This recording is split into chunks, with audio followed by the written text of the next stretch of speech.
All right, what's going on, my friends? In typical LinkedIn Restream fashion, comments aren't showing up. I'm watching comments right here on my phone, but they're not showing up here, and I don't know why. So whatevs. If it doesn't work, it doesn't work, but I'll be watching on my phone for your comments because they do matter, and there's a ton of you guys on here. Occasionally it does this, and it's so infuriating. It's like no one's connected to the stream. I'm like, then why am I watching it here? Why is there 20 plus on that have already connected? And tell me why no comments are showing up when I see them on my phone. It's so frustrating. One of these days we're going to fix this. Matt Lee checking in. What's going on? Matthew Magica, good to see you on. Tim Schnur, good to see you on. You guys shout out, tell me hi if you guys are on. If they're not going to show up on chat for whatever reason, it's all good. We're just going to make it through. All right, man. I hope you guys have had a great morning, great evening. I had a snippet of time today that I wanted to cover some of the cool stuff happening in some data that's come out. So I've actually seen this come out a little over a month ago and wanted to cover it. I just haven't had time, and I do now. So we're gonna jump into this. First thing though, before I get into it, because it's related, is I want to talk just a bit about. Let's see if we can get this going over here. I want to show this right here. So this is coming in from Forbes. This is just from their Forbes Technology Council. Why overcoming the cybersecurity labor shortage seems matters to company success. Now, we know this, right? We security people get it. We're like, yeah, it matters to success. For sure it does. I don't know Justin Rindy. I've never met him. Don't know that person at all. But some interesting things here. 52 million data breaches globally. You know, that's the stuff that when you read it, you're just like, whatevs. Like, I've seen that a million times. I'm just going to move past that. It doesn't affect us, right? That is definitely a frustrating. When we use statistics like that, I guess what I'm saying is, oftentimes people gloss over that. They're like, that means nothing to me. 52 million of anything means nothing, right? So whatever, right? So as we move past this a little bit more, they talk about quantifying this. We need to fix it. He goes into a little bit of like some data around the global CISO survey, a ton of burnout, 53%, job-related stress, 60%. I'm like, welcome to the world of security, right? Like this is the world that we live in. You wouldn't want to take this job, you know, if you couldn't handle the fires in the kitchen, right? And on top of that, I'll tell you another thing as well is like, I think we security people thrive on, and I want to hear from you in chat. I think we thrive on the challenge and how crazy it is. It's sort of like ER doctors and ER nurses. Like there's a little bit of you get something out of the stress of it all. We're just weird, aren't we? I want to hear back from you if you're the same way. Let me check back in because again, chat aren't showing up if you're just joining me. Let's see what else is here. Lucas Johnson checking in. What's going on? Glad to see you on here. And yeah, Matt said he thinks the Restream API did some changes. I think Matt's right. Dom Kirby. Wow, we got Dom on today. That's awesome. Good to see you on, my friend. Ross Farrington, the one and only Ross, dude. Well, I haven't seen you in forever. I hope you're still doing awesome. We worked together at Perch. So much fun. Ross was just an unbelievable SOC analyst and has moved on to some amazing things. So good to see you on as well, Ross. Okay, so one of the things he talks about, he gets into compliance a little too much in this article. And Matt, this is probably going to trigger you. As we go down, he gives like 4 things that we should start doing to start with. And the very first thing he gives is determine your level of compliance. That's companies seeking potential solutions to this cyber shortage and all this kind of stuff. He says we start with determining your current level of compliance. Agree or disagree? I'm just going to tell you, I disagree with this. But I want to hear from you guys in chat. I want to know kind of like, what are you thinking with this? Why does he start this way? And is this the right way? If you're starting out and you're kind of thinking through for your company, how you're going to address the labor shortage gap, how you're going to address the challenges in cyber, are you going to start with compliance? One of the things that we talk about in this industry all the time is that compliance sets the floor, never the ceiling. Compliance helps. I'm a huge fan of compliance. But compliance never takes the organization where it needs to go. Compliance is set usually at industry levels, and they're set very wide. And so because of that, it's difficult for compliance if we just say we are a compliant organization to say that we're doing the right things, to say that we've set our unique risk thresholds the way they ought to be. Yeah, I already got a SMH from Matt. Sorry to trigger you so early in the morning, my friend, but wanted to do that. And then Tim says, why not a gap assessment versus CIS? Completely agree. And so he even gets, Tim, he reads your mind and he pops that in as number 3. And I think that's the right goal, the right thinking there, right? And then Matt says, I think the intention is to try to start with the business case. It's likely I'm not sure what that is, focused, what it is about, but we are contractually obliged to. But yeah, compliance is the bare minimum. Yep. So anyway, just wanted to start with this. I love seeing things like this come out in Forbes magazine of all places. It's good for business owners to think, oh, maybe we do have a challenge here. Maybe we have under-resourced and underutilized. And this is true. I don't know if you've seen CyberSeek or not before, but check this out. This is a really neat website because what it does is it goes into, this is especially helpful for students. If you're watching this today, I got a bunch of students that follow me. If you're a student, really dive into this, or you're thinking about getting into cybersecurity, get into this. Take a look at what CyberSeek is doing. They have a whole heat map. I'm going to show this to you. If we bring this up, it basically brings up the U.S. and I think they can even go into like other areas of the country as well. But I'm sorry, other areas of the world as well. But look at some of this stuff here. You see where some of the biggest areas of job openings are. 39,000 here in my state of Florida. Tennessee, 73,000. Sorry for you Montana folks, 1,000, right? But there's still, that's still a lot of openings, right? Looking at the supply to demand ratio, 68% shift towards low supply. We know this, that there are still a lot of job openings. There's 755,000 openings to 1 million currently filled in the workforce. So there's room for you. One of the things I want you to see out of this is, and I say this all the time, guys and gals, there's room for you. We want you in this. Never feel like I'm not smart enough. Never feel like there's not a place for me. Never feel like, oh, I look at where everyone else is at and I'll never be there. Please don't let those thoughts terrify your mind. I'm looking at this and the data says there's room for you. We want you in this as well. Maybe not Alaska. Last 1,000. So even in Alaska, there's room for you. And I'm very excited about that. You can scroll down and you can kind of see a lot of stuff. One of the things I think is neat is looking at top certification holders and openings, job openings requesting certifications. So the top 2 that come in are CISSP and Security Plus. Those are 2 you can go and get. Now the CISSP, you can have some experience to get it, but you can still go for the provisional. The Security Plus, guess what? You can get started on that today.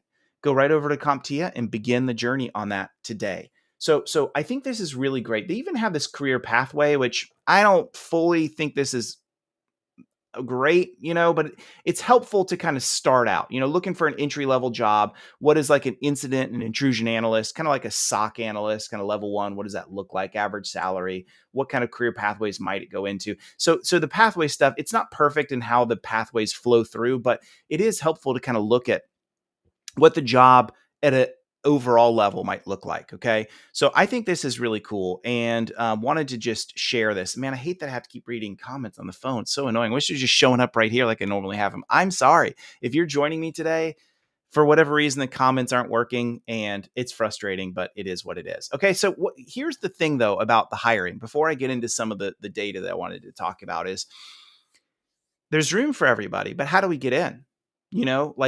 So if you want to go the technical route, you're fortunate because you have people like John Hammond, who's the best. You've got people like John Strand, who's also the best. I guess all the Johns are the best. You've got YouTube galore. You've got universities. You've got CompTIA.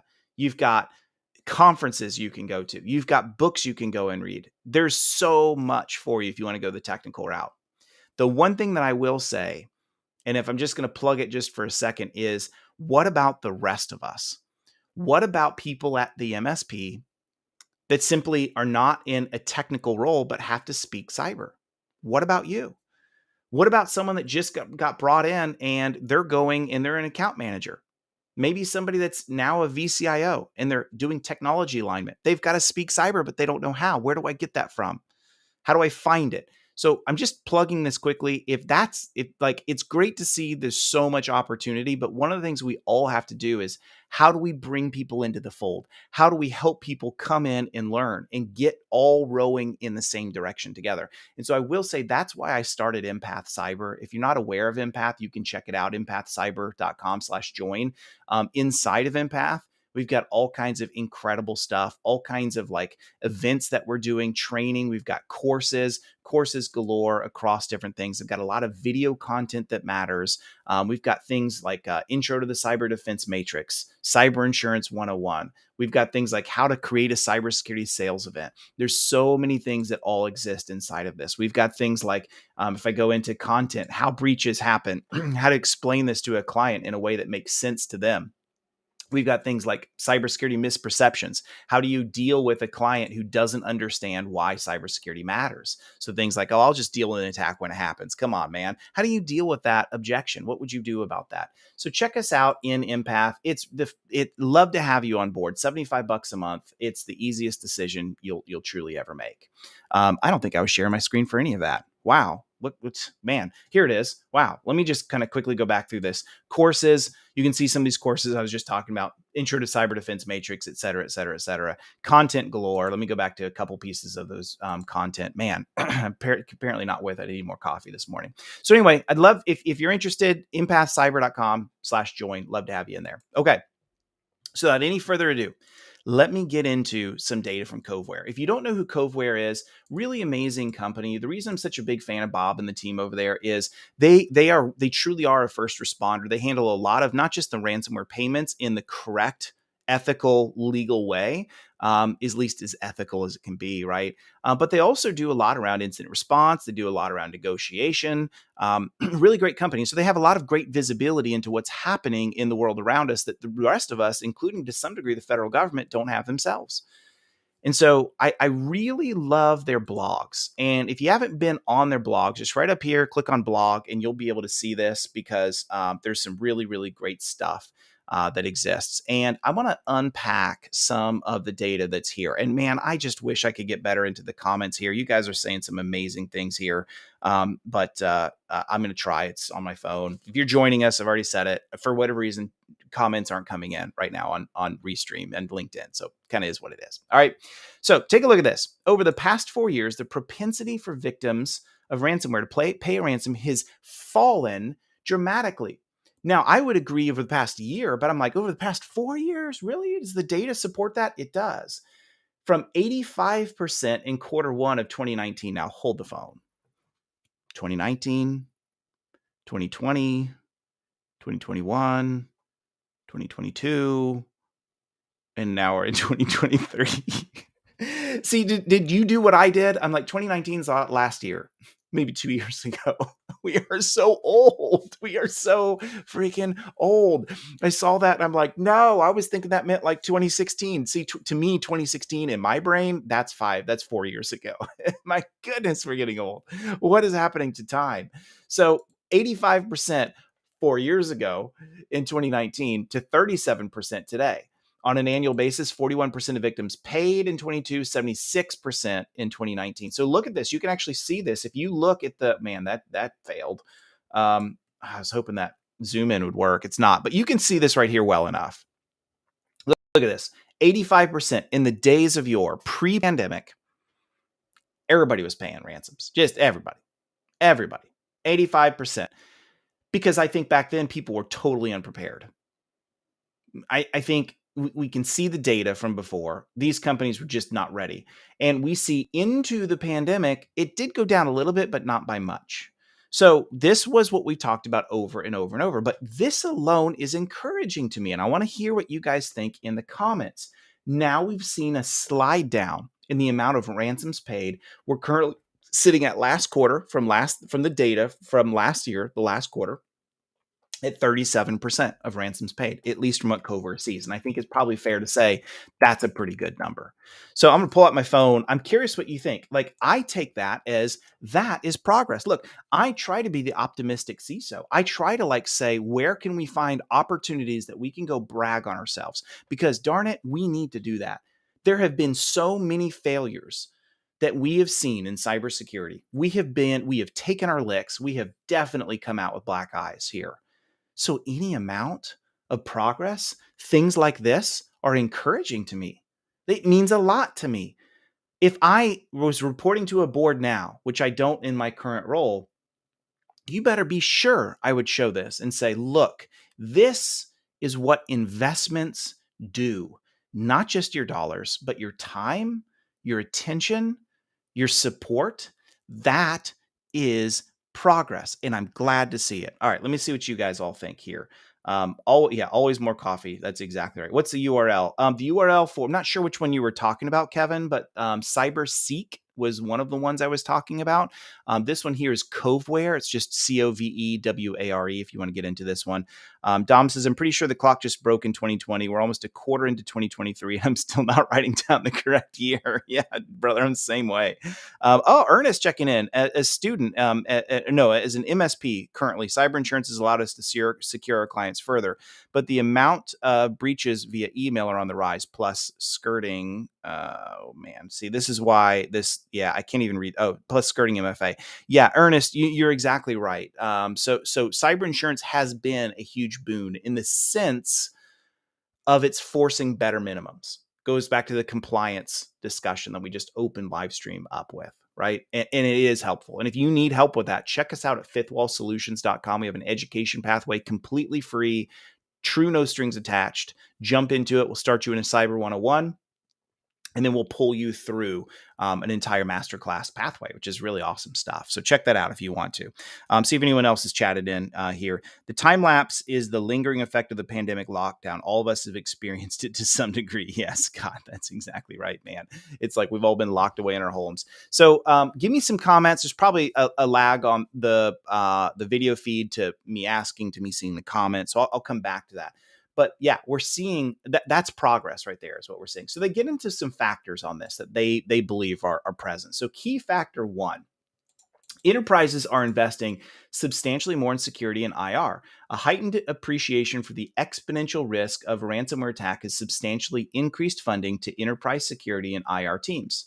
So in other words, they're basically saying, look, from our point of view, we are seeing progress because companies are investing more in security tools and controls, more in actually maturing their incident response. And that's going a long way. We also understand the risk of ransomware. This is now a board level discussion topic. We hear it in the news. We want to hear about it. We want to know, what does this look like? We've been impacted and affected by some of these bigger attacks. So we care about this, right? High profile attacks at Colonial Pipeline were very effective in kicking off a fresh wave of investment in security, because here's the thing that boards care about.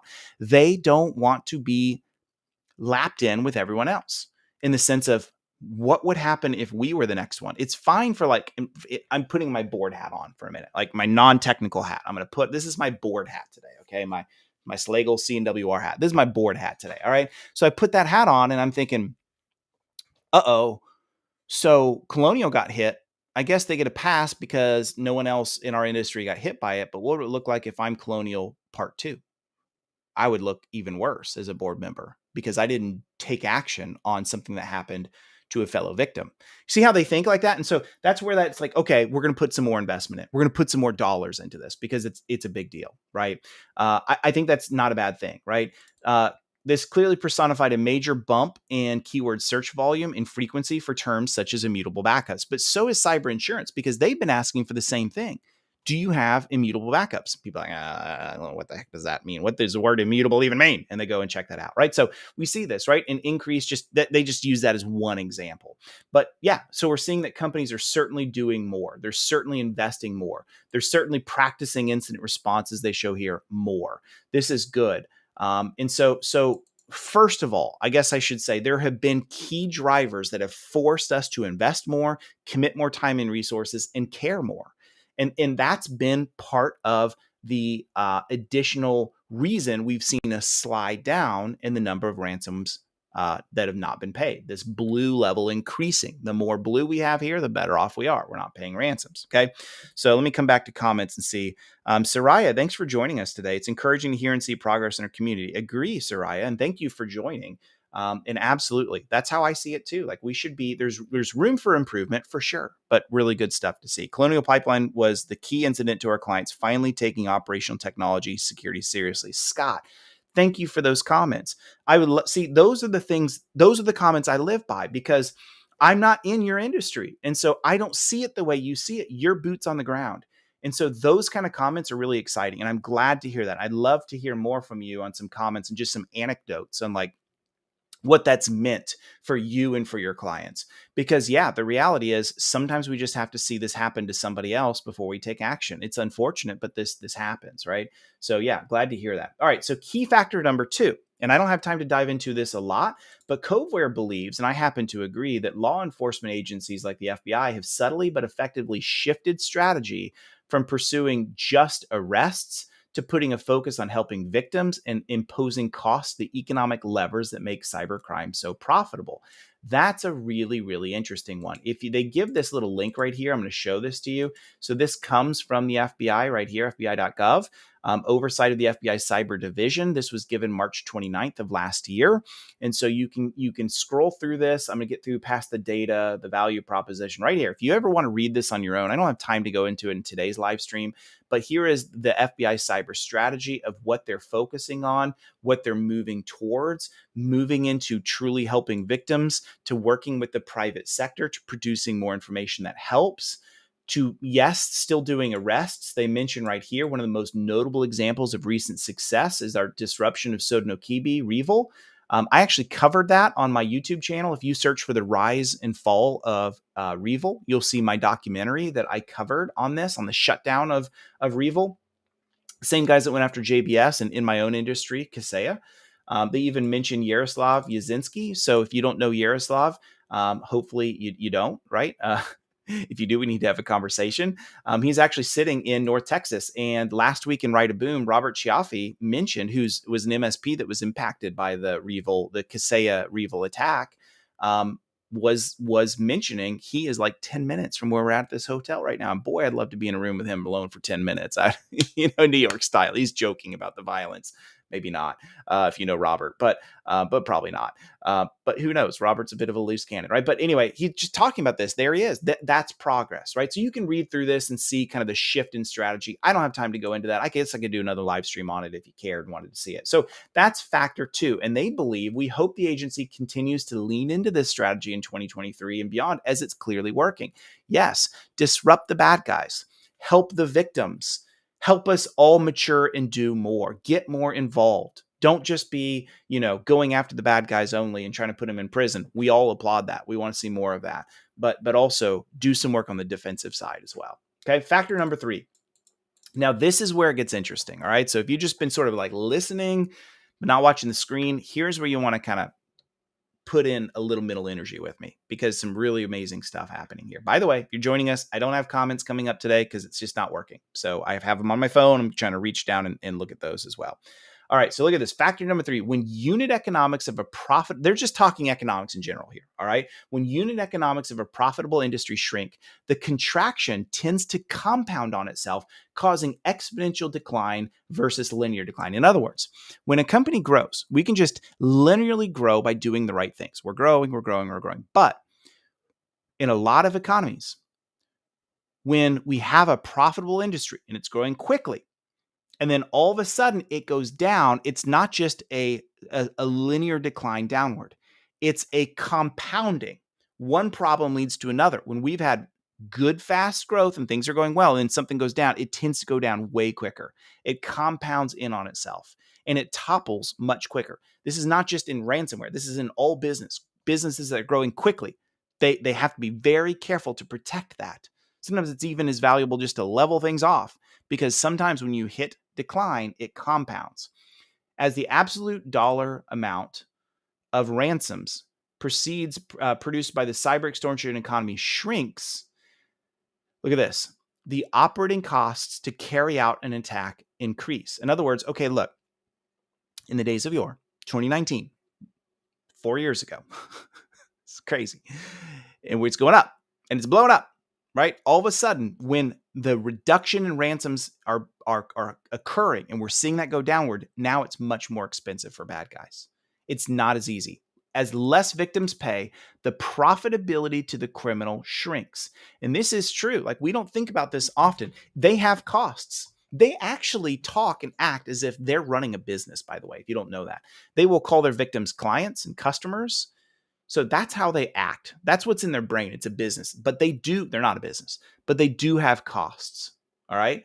And the cycle repeats in a compounding manner. So as you decide to not pay as a victim, you are directly harming the bad guy because they've put time, attention, resources into you.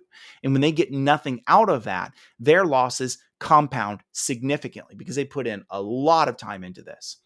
The end result is a smaller number of cyber criminal actors that can make a living distributing ransomware. So if we can reduce the supply coming back to them, then the demand goes down. And if the demand goes down, then we see less and less of these outfits. If we see less and less of these outfits, we see less sophistication, we see less innovation, and they tend to shift their eyes elsewhere to wherever they can go and make money. Maybe they go into like making money in an ethical way. They're going to go for whatever's easiest. That's just the mantra and idea these people have. So it makes a difference. You paying a ransom makes a difference, but it's not as simple as that. There are some unfortunate downsides, and I'm going to cover those. All right. As we've long discussed, the attacking the economics of cybercrime is the most effective way to counter the threat of ransomware. I wholeheartedly agree with this. If you want to counter it, don't just go after and arrest them. Do arrest them. Hear me. But understand, if you really want to eradicate it, make it to where there's no value in it. If they can't make money out of it, then why are they going to do it? You might still see some doing it for, the whole like cyber, like setting a message like WikiLeaks. You're going to see that kind of stuff, but you're not going to see big, sophisticated outfits that are in this to make millions and millions of dollars. So I totally agree with this. But here's what's interesting. If that's true, look at this data. If that's true, then why have we seen from quarter 3 to quarter 4, so just 3 months later, a 58% increase in the average ransom payment? Why? Why is that?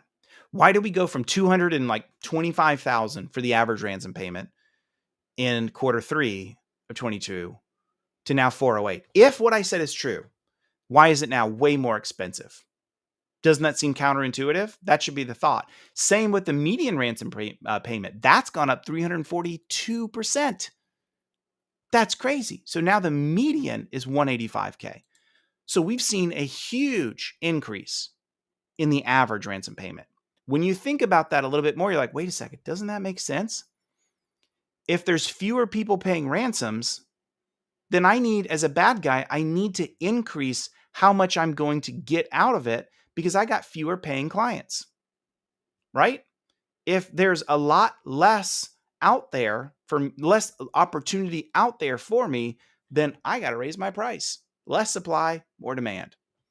That's kind of what's going on here. You look at the payments, they've blown up of late. They've just blown up. Now, we've also covered some of this as well, that there is the Ukrainian conflict has a lot to do with this as well. Just because some of these threat actors, I covered this in a couple live streams ago. If you want to peek into like what modern cyber warfare would look like attached to a kinetic war between two superpowers, you're going to see, you look at what's happening in Ukraine. A lot of these bad guys are now focused on disruption in Ukraine. So I think there's also something to be said for that as well. So if you didn't attend that live stream, go back and watch it. DM me. I'll get you a copy of it. But the high level is this. We've seen about a 300% increase in the attacks against Ukrainian infrastructure like never before, all from Russia.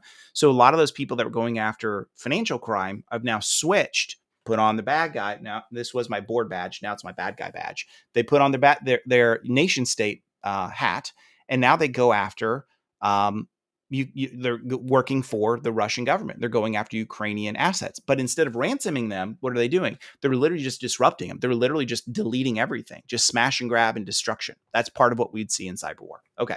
So costs are going up. And they mention this. Why are the average costs and median costs going up if fewer companies are paying? As expected, the profitability of a given ransomware attack the attack declines for cyber criminals. They've decided to compensate by adjusting their own tactics. First, the medium victim size in the quarter, during the quarter, 275 employees plus 10%. So first of all, they've gone up the stack. So they've said, okay, if not fewer people are paying, we got to make more. So if we're going to make more, then we have to go after companies a little bit bigger so that we can make the numbers up and we can make this a profitable business, right? I say that with the airiest of air quotes. That's what's happening here. Threat actors are moving slightly up the market to try and justify their larger initial demands in the hopes that they result in large ransom payments. So this goes back to the age-old, what we call big game hunting. That is a term that CrowdStrike kind of personified when we saw that 2017-18 shift in attack tactics where bad guys were beginning to congregate together, build affiliate programs, and work together in force. And now they're going after really big companies. And so instead of ransomware payments being 10K, 50K, now they're like 1 million, 2 million.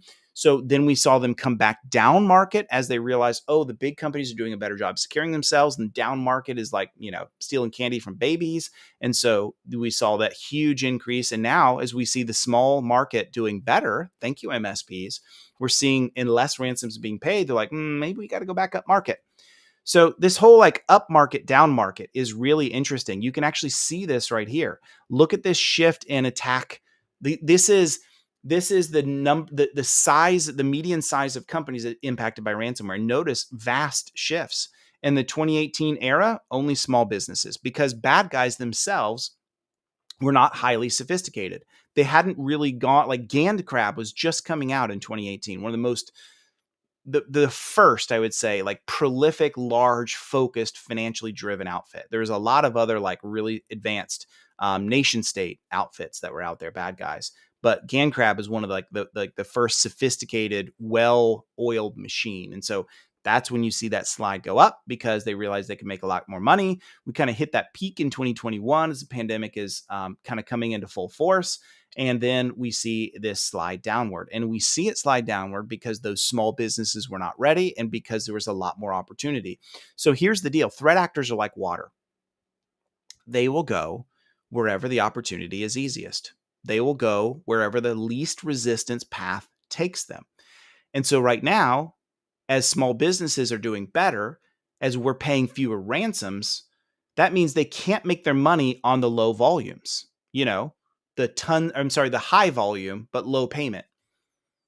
Now they're saying, well, all these like small businesses not paying are hurting me. So now they're not as lucrative as maybe I should focus my attention on bigger companies and go after bigger ransoms. You see this shift, this up and down shift. This will continue to happen. So two things that shine to me very seriously out of this is, one, progress. That's progress. That is, to me, definitive progress. But two, because this goes up and down, this is not mission accomplished. Please do not hear me and listen to no one in security that says, look at that data, mission accomplished. We've done our job. We got it. That's not how security works. Security is not a project that I start, I invest in, and then I see results and I finish and stop. Nope. Not how this works. Not how any of this works. Security is something that is a process that is cyclical. So we report this back and we say, hey, board, we want you to know you've poured money into this. Or business owner for an MSP, you've poured money into this. It's working. Your resources matter. We've used them wisely, and look what we have done. And then just objectively at the macro view, look what we're seeing. Look at this data. We are doing better. No one's saying we're winning the war, but we are doing better. Things are getting better here. That's a good thing for us. Okay. So it's great to see that in place. But if we just stop here, it's going to come back.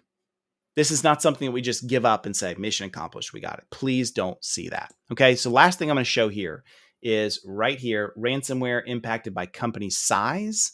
So if you look here, we're still under attack, small business, 11 to 100, 29% of the makeup. And then just slightly above 100 to 1,000, which I know is a big number here, but 40%. of the makeup of attacks, right? So then get down into like the threat actors and those that are doing some nasty things like double extortions, things like that. Also, I might note that most commonly observed ransomware variant last quarter was Hive. Hive just got shut down. I did a live stream on that shutdown as well. So really glad to see that. So we'll see some others. Black Cat, that was the subject of Write a Boom. We kind of used them as in our threat brief. So there they are. But I'm going to stop here. I'm going to flip over to comments. Man, I wish the comments were showing up here. But that's the story here is we can in my opinion, we can definitively, objectively say progress is being made. There are really a lot of inputs to it. The Ukrainian conflict, better investments, more maturity and incident response, understanding how dangerous paying ransoms are, pushing paying back to bad guys by not paying those ransoms. That's now forcing them to go to larger businesses as a whole, but you better believe me, they'll come back to you the second you become easier. So this is an ebb and flow. We haven't stopped the bad guys. The job is not done, but we are seeing progress. So progress means you're wisely investing your resources. Let's continue to do that. It's not necessarily more money, it's more time, more resource, more support is what it means. All right, let me flip over to comments and see if we've got anything here. Anyone know from Tim? Anyone know if other forms of these attacks are being monetized outside of ransoms, maybe data sales on the dark web? So Tim, that's an interesting one. I can't speak to that with all authority, but we are seeing that, right? Leaks are becoming an important thing and leaks are monetized. This even goes back to the pre-ransomware era when the biggest thing that we saw were like these dark web markets and people buying and selling, personal information, things like that. Scott is saying also, although compliance is still a way behind on the questions that are there asking, they aren't as far behind as cyber liability insurance questionnaires. Yeah, that's very accurate, right? Someone in the insurance industry will tell you the carriers are still years behind in where they need to be and what they're asking and how they're asking for it. So that's exactly right. Yet they have generated an action in the part of our clients. And therefore, even though they still aren't asking the right questions, they can be leveraged to get clients to get a good minimum level of cybersecurity. Compliance is not security, but the starting line. Exactly right. Completely 1,000% agree with you, Scott. That's exactly right. Leverage cybersecurity because it is pushing the needle. Clients care about it because they have to get it, but it's not perfect, right? Exactly right. Brian said, I would worry more about day one or day zero. Financial redirects impacted economy. Threat actors have paired with the financial redirect method with the ransom event yet. Yep. Dom, checking in. I imagine if we got to the point where it's more profitable to be an ethical hacker, right? Yeah, maybe that was the whole idea of like bug bounties and all these kinds of things, right? For sure. So anyway, really good stuff here. Bunch of other comments. I probably won't get to all of it, but really good. Maybe I'll pull out Ross because man, I miss you, Ross. You're awesome, dude. It's always nice to see improvements in a company after an engagement. I get to see the improvements firsthand, one company at a time. A lot of work to do for many still, though. And I think I'll close with that comment from Ross is that why do we do this? Why do so many of us cyber nerds do what we do? I'll tell you why. We do it because we want to make the world a better place, don't we? We do this because we feel like this is how I can contribute. I love technology and I want to help businesses succeed. I want to help our nation. And there's an altruism to why we do what we do. And it feels good, doesn't it, Ross, to get out of an engagement and be like, man, that was helpful. That really helped us go take our business for the better. That I love that. And that's why we do this. When I was a kid, I live in Florida. I remember driving down those old country roads in Florida, and I would see those big stands that go up in the middle of the woods. And I'd be like, Mom, what is that? She'd be like, oh, that's a fire stand. That's like what firemen will climb or firefighters will climb when there's a fire. And in my mind, I thought, that's awesome. There's probably people up there all the time. And I remember telling her, I'm like, I want to be a watchtower man when I grow up. I'm gonna climb up those watchtowers. I'm gonna look out for fires. I thought that was like somebody's full-time job. I didn't realize they only climbed them when a fire might be happening or whatever. And they're trying to spot it and understand. I just thought there's people up there all the time. And, lo and behold, that's kind of what we do in security, isn't it? We're climbing those watchtowers. We're looking out overhead for our businesses. We're looking for the threats. We're looking for what's concerned. We want to go put out those fires early before something bad, like a true huge forest fire happens. And that's what we are. That's what we do. So it's just my encouragement back to you on why we do what we do. I'm going to rock on some kicking music again. This has been a lot of fun. I am really sorry that I couldn't get comments showing up on screen. Just proof to you right here. They don't show up. They're not there. Even though you guys, even whoops, something went wrong. Try reload. Whatevs. It doesn't work, unfortunately. But man, it's been so good to have you on today. I got to jump to my next meeting. Wanted to cover this data. One thing you could do if you want is share this out, hit the like button, let someone know, tag someone if you think that this live stream would be helpful and useful for them. Also, as always, if you're interested in joining Empath Cyber as a community of people that are doing security better and focused on the rest of us in security, those that really need to grow in that journey but aren't technical by nature, check it out. Right there is there somewhere is the QR code. You're welcome to join that. You can trust me, scan that guy, or just go to empathcyber.com/join, and I would love to see you there. All right, my friends, signing off for now. Until next time, talk to you later. Thanks.